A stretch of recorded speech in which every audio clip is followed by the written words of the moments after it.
নমস্কার বন্ধুরা, ইন্ডিয়ান কর্মকর্তায় আপনাদের স্বাগত। বন্ধুরা, আজকে আরেকটি নতুন নোটিফিকেশন আমরা আলোচনা করব। সেটি intelligence bureau, ministry of home affairs, government of ইন্ডিয়ার তরফ থেকে বের হয়েছে। বন্ধুরা, তার আগে একটি ছোট্ট রিকোয়েস্ট থাকবে আপনাদের কাছে।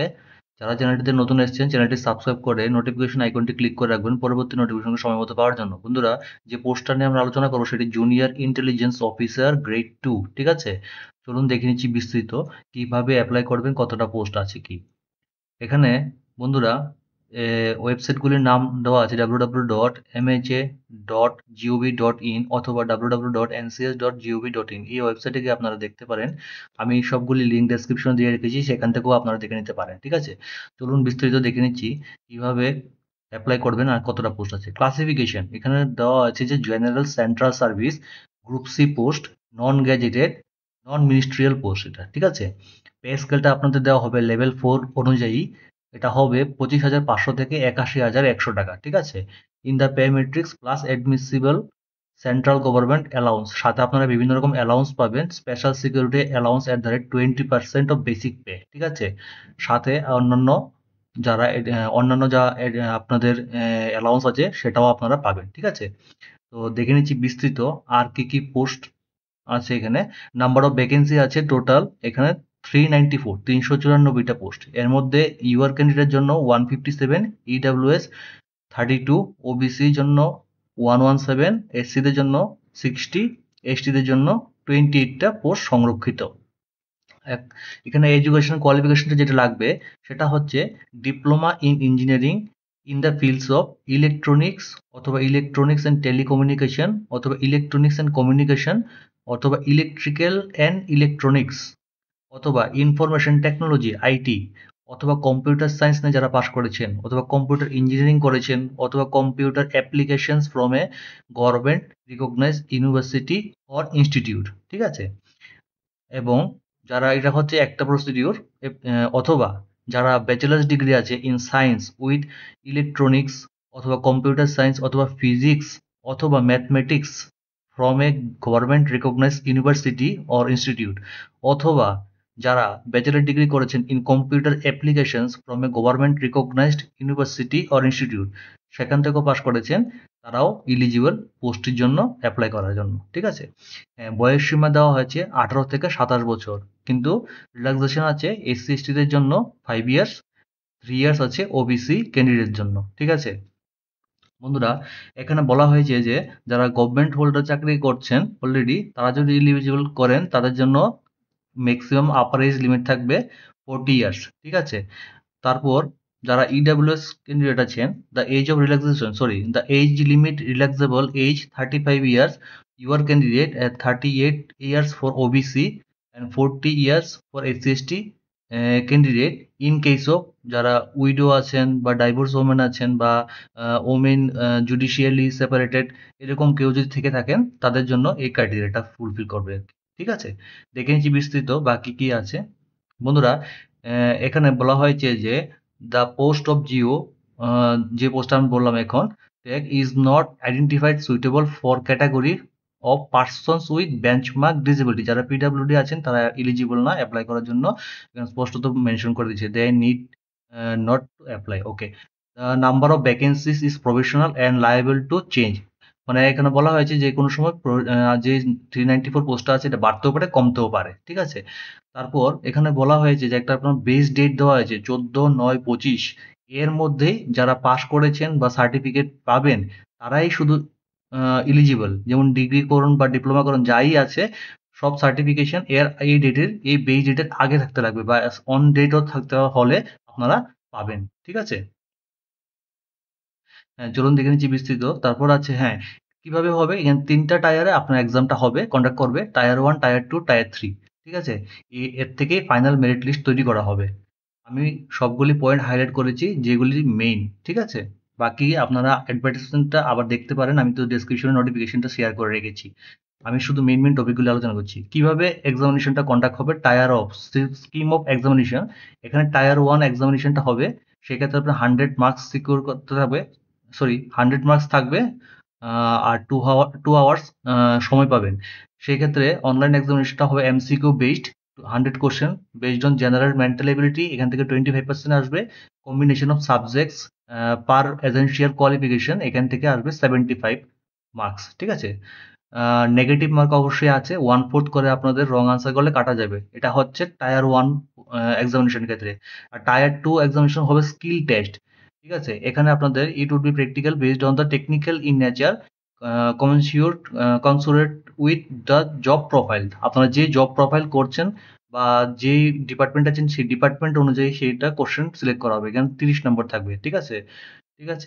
তারপর টায়ার 3 তে হবে জাস্ট আপনাদের ইন্টারভিউ কাম পার্সোনাল টেস্ট। এই ৩টা এক্সামিনেশন কন্ডাক্ট করা হবে, সে থেকে মেরিট লিস্ট তৈরি হবে। হ্যাঁ, দেখে নিচ্ছি কোন কোন সিটিতে আপনাদের এক্সামিনেশনটা হবে। ঠিক আছে, এখানে সবগুলি স্টেটের নাম দেওয়া আছে, সিটি দেওয়া আছে। আমি যেমন কি আসামে ডিব্রুগড়, গুয়াহাটি, যোরহাট, শিলচর, তেজপুরে হচ্ছে। আমি নর্থ ইস্টার্ন স্টেটগুলো ধরছি। ত্রিপুরাতে আমাদের আগরতলাতে হচ্ছে। তারপর ওয়েস্ট বেঙ্গলে হচ্ছে আসানসোল, বর্ধমান, দুর্গাপুর, কল্যাণী, কলকাতা, শিলিগুড়ি। ঠিক আছে, তারপর এখানে বলা হয়েছে যে আপনারা যখন ফর্ম ফিল আপটা করবেন, চয়েস অফ সিটি এক্সামিনেশন যখন চুজ করবেন, এটা খুবই ইম্পর্টেন্ট। বলা হয়েছে, মেনশন করেছে, examination city once opted will not be changed under any circumstances. তো খুবই ঠান্ডা মাথায় আপনারা এইটা ফর্ম ফিল আপটা করবেন, সিটিটা চুজ করবেন। ঠিক আছে, তারপর দেখে নিচ্ছি এখানে যে বলা হয়েছে যে টায়ার 1, টায়ার 2, টায়ার 3 যে ইন্টারভিউটা হবে, সেটা আপনাদের মেইল আইডিতেই পাঠানো হবে। কবে হবে, কি হবে, এটা পুরো আপনাদের যে রেজিস্টার্ড মেইল আইডিতে করবেন সেইখানেই আপনাদের সবকিছু ডেসক্রিপশন দেওয়া হবে।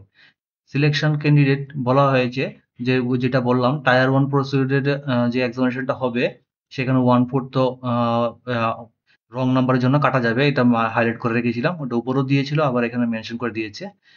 ঠিক আছে, এখানে বলা হয়েছে যে কোয়ালিটেটিভ এক্সামিনেশন যেটা হবে টায়ার 1 এ, সেখানে মিনিমাম ক্রাইটেরিয়া বলা হয়েছে ইউআর এর ক্ষেত্রে 35, ওবিসি ক্ষেত্রে 34, এসসি/এসটি দের জন্য 33, ইডব্লিউএস ক্যান্ডিডেটের জন্য 35 স্কোরিং মার্ক লাগবে। এটা হচ্ছে মিনিমাম কোয়ালিফিকেশন মার্কস। ঠিক আছে, এটা জব পাওয়ার মার্কস না। ঠিক আছে, আর আপনাদের ইন্টারভিউ তো কিভাবে ডাকবে, 1:5 বলেছে, personal interview @5 times of the number of vacancies. Total ভ্যাকেন্সির 5 টাইমস করে ডাকা হবে ইন্টারভিউর জন্য, যদি আপনারা মিনিমাম কাট অফ কোয়ালিফাই করতে পারেন। এখানে আরেকটা ইম্পর্টেন্ট কথা বলেছে বন্ধুরা, বলেছে যে টায়ার 1, টায়ার 2, টায়ার 3 এক্সামিনেশন যখন হবে, সেখান থেকে তো আপনারা মেরিট লিস্ট একটা পেয়ে যাবেন। তাছাড়াও যদি কেউ মেরিট লিস্টে আছেন কিন্তু নাম্বার সিকিউর করতে পারেননি, মেরিট লিস্টে না, মানে মেরিট লিস্টে পড়ে যদি থাকেন, সেই ওয়েটিং লিস্টেও কিন্তু আপনাদের থাকবে। পরবর্তী সময়ে যদি এরকম হয় যে পোস্ট বেড়েছে বা ইয়ে করেছে, তখন কিন্তু আপনাদের সেই ওয়েটিং লিস্ট থেকেও ডাকবে। তো এই কথাটাও কিন্তু মাথায় রাখবেন আপনারা। ঠিক আছে, হ্যাঁ, এখানে বলেছে যে আপনারা কেউ যদি টাই স্কোর হয়ে থাকে, সেক্ষেত্রে কিভাবে হবে, আপনার marks in tyre 1, marks in tyre 2, marks in tyre 3, এখানে যে নাম্বার আপনারা পাবেন সেটা আপনারা তারা টালি করবে যে ক্যান্ডিডেটের সঙ্গে আপনাদের টাই আপ হবে। সাথে আবার ডেট অফ বার্থ দেখবে। ডেট অফ বার্থের মধ্যে কি বলেছে যে with older candidates placed higher, that means যারা সিনিয়র থাকবে তাদেরকে একটু প্রেফারেন্স বেশি পাবেন। ঠিক আছে, plus alphabetically orders name starting with first name, মানে যদি সাপোজ এ দিয়ে কেউ নাম হয়, তাহলে উনি বেশি প্রাধান্য পাবেন যদি এরকম টাই স্কোর হয়ে থাকে। সরি, এখানে বন্ধুরা কিভাবে অ্যাপ্লাই করবেন, রেজিস্ট্রেশনের ডেটগুলি দেওয়া আছে। অনলাইন রেজিস্ট্রেশন 23 আগস্ট 2025 থেকে শুরু হয়ে গেছে। আর এটা কিন্তু থাকবে আপনাদের যে closing date of online application submission, সেটা কিন্তু 14/9/2025 পর্যন্তই আছে। ঠিক আছে, সের মধ্যে কিন্তু আপনারা ফর্মটা ফিল আপ করে থাকেন যদি আপনারা ইন্টারেস্টেড হয়ে থাকেন। ঠিক আছে, last date of submission application free through SBI চালান, যারা অফলাইনে পেমেন্ট করবেন তাদের ক্ষেত্রে কিন্তু 16/9/2025 মধ্যে আপনাদের ফর্ম ফিল আপ করতে লাগবে, 14/9/2025 মধ্যেই। কিন্তু যে আপনারা যে চালানটা জমা দেবেন সেটার জন্য টাইম পাবেন 16/9/2025 লাস্ট। এরপরে আর চালান রিসিভ হবে না। ঠিক আছে, কিভাবে অ্যাপ্লাই করবেন আপনার তো বললাম, www.mha.gov.in অথবা এনসিএস পোর্টাল দেওয়া আছে www.ncs.gov.in, এখানে গিয়ে অ্যাপ্লাই করতে পারেন। আমি সবগুলি লিঙ্ক ডেসক্রিপশনে শেয়ার করে রাখেছি, সেখান থেকেও গিয়ে আপনারা অ্যাপ্লাই করতে পারবেন। ঠিক আছে, ডেটগুলি একটু মাথায় রাখবেন। হ্যাঁ, যেই ইম্পোর্টেন্ট টপিকগুলি মানে আপনাদের কাগজপত্র লাগবে সেটা নিয়ে একটু বলে দিচ্ছি আপনাদের। যেমন কি লাগবে, যখন আপনার ২ টা স্টেপ তো হচ্ছে, valid email ID, mobile number, এগুলো তো লাগবেই। সাথে scan copy of recent passport size photograph, should be 200 KB JPG অথবা জেপিইজি ফরম্যাট। এটা নর্মাল ফরম্যাট, এটা সবসময় আমাদের মনে রাখতে লাগবে। এই ফরম্যাটটি আমরা সবসময় ফলো করি গভর্নমেন্ট পরীক্ষার জন্য। সাথে বলা হয়েছে যে ফটোটা আপনারা তুলবেন সেটা 12 উইকস লেটার যাতে না হয়, ওল্ডার যাতে না হয়, এটা কিন্তু মাথায় রাখবেন। পুরনো ফটো হলে তো হবে না। পরে রিক্রুটমেন্ট আপনি এক্সামিনেশন দিয়ে পাশ হয়ে গেছেন, লাস্টে যখন ফটো মেলাবে যখন মেলবে না তখন কিন্তু আপনার ডিসকোয়ালিফাই হয়ে যাবেন। Scan signature should be 80 to 150 KB JPG ফরম্যাটে থাকতে লাগবে। Okay, valid photo ID proof লাগবে, সেন্ট্রাল অথবা স্টেট গভর্নমেন্ট, এটা তো আছে সবার। Certificate marksheet pertaining to class 10, certificate pertaining to marksheet class মানে ক্লাস 10 থেকে অনওয়ার্ডস যত সার্টিফিকেট আছে আপ টু গ্রাজুয়েশন পর্যন্ত বা ডিপ্লোমা পর্যন্ত সেগুলি আপনারা স্ক্যান কপি লাগবে। ঠিক আছে, তো বন্ধুরা কিভাবে অ্যাপ্লাই করবেন, হাউ টু অ্যাপ্লাই, এখানে বলা হয়েছে যে স্টেপ 1 যেটা আমি বললাম, প্রথমে আপনাদের মেইল আইডি ফোন নাম্বার দিয়ে রেজিস্ট্রেশন কন্ট্যাক্ট ডিটেলসগুলো দিয়ে স্টেপ 1 এর রেজিস্ট্রেশন প্রসিডিউরটা করতে নেবে। ঠিক আছে, রেজিস্ট্রেশন প্রসিডিউর কমপ্লিট করার পর স্টেপ 2 তে আপনারা লগ ইন করবেন, করে আপনাদের বায়োডাটা, পার্সোনাল ডিটেলস, কোয়ালিফিকেশন, তারপর আপনাদের বাকি যে আপনাদের ডিটেলস আছে সেগুলি সেখানে আপলোড করবেন। প্লাস আপনাদের যে ইউপিআই চালান বা ইউপিআই পেমেন্ট যে কপিটা থাকবে ফর্ম ফিল আপে, সেটা সাবমিশন করলে রেজিস্ট্রেশন ফুল কমপ্লিট হবে। তো দেখে নিচ্ছি বন্ধুরা বিস্তারিত বাকি আর কি ইম্পর্টেন্ট আছে। আমি মেন টপিকগুলি আলোচনা করছি, কারণ সবগুলি নিয়ে আলোচনা করলে ভিডিও অনেক লম্বা হয়ে যাবে। আর আমার কমেন্ট সেকশন খোলা আছে, সেখান থেকে আপনারা কমেন্ট করলে যে কোনো টপিক আপনি জানতে পারবেন। ঠিক আছে, এক্সামিনেশন ফিটা কি দেখে নিচ্ছি বন্ধুরা। এখানে তারা দুইটা কম্পোনেন্ট দিয়েছে, বলেছে যে এক্সামিনেশন ফি 100 রুপিস থাকবে, সাথে recruitment processing charges 550। That means বলেছে যে all candidates recruitment processing charges 550, এটা কমন হয়ে গেছে। মেল ক্যান্ডিডেট ইউআর ক্যান্ডিডেট বা ইডাব্লিউএস বা ওবিসি ক্যাটাগরি হয়ে থাকেন, সেক্ষেত্রে আপনাদের এক্সট্রা এক্সামিনেশন ফি 100, সাথে recruitment processing fee 550, that is total charge হয়ে যাচ্ছে 650। ঠিক আছে, এই ক্ষেত্রে এসসি এসটি যারা আছেন তাদের ক্ষেত্রেও সেম দিতে লাগবে, এটাই বলা হয়েছে। However they will have to pay recruitment processing charges, that is 550। ঠিক আছে, আপনাদের শুধু 100 টাকা যেটা এক্সামিনেশন ফি সেটা এক্সাম করা হয়েছে, এখানে বলা হয়েছে। ঠিক আছে, এক্স সার্ভিস দেন ক্ষেত্রেও সেম 550 চার্জেস দিতে লাগবে। ওকে, তো বন্ধুরা দেখে নিচ্ছি মোড অফ পেমেন্ট।